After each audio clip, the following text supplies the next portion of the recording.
Go inside the courtroom today with Dan Alexander, senior editor at Forbes, who was in court today for Donald Trump's testimony. Good to see you again. Thanks. Yeah, thank you. All right, so, when you're not there, right, people tend to exaggerate sometimes, right? They tend to say, oh, there were fireworks, there were the... But it sounds like this time, actually, it's true, right? Yeah, today was pretty interesting. Donald Trump came in and he clearly had a plan.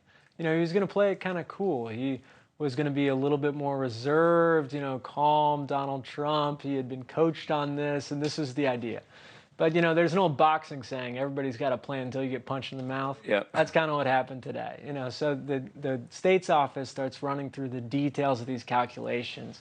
How many square feet is your penthouse? The judge is saying, that's irrelevant, speed it up, quicker answers.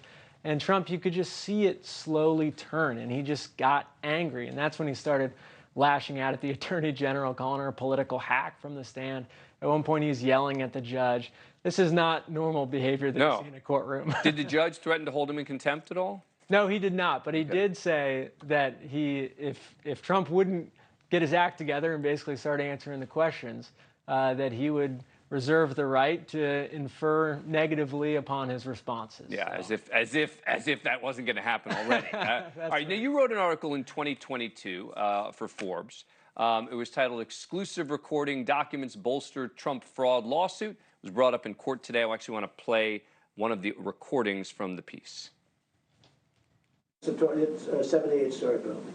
Fully rented, throws off a fortune. It's going to throw off, would you say 50 million maybe this year? 50 million at least. Why was that relevant?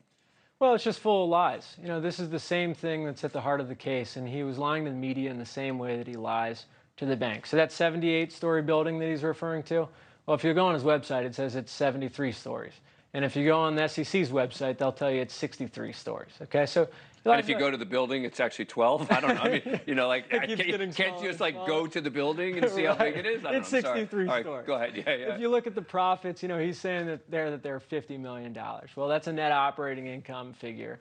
In fact, they were like a fifth of that. He was saying that was after debt service. If you subtract out the debt service, they were close to zero. And if you count the amount of money that he's spending to fix up office spaces and that sort of thing, they were below zero.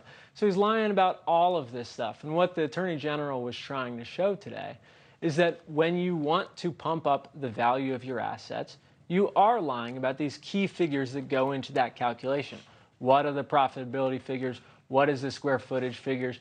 And those same lies that he was telling to the media were replicated in the financial documents that were sent to banks. And so that's why, from a legal perspective, it's significant. We shall see. Dan Alexander, thank you. Appreciate it. Thank you.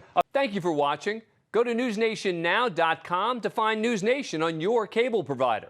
And don't forget to click the red subscribe button below to get more of NewsNation's fact-driven, unbiased coverage.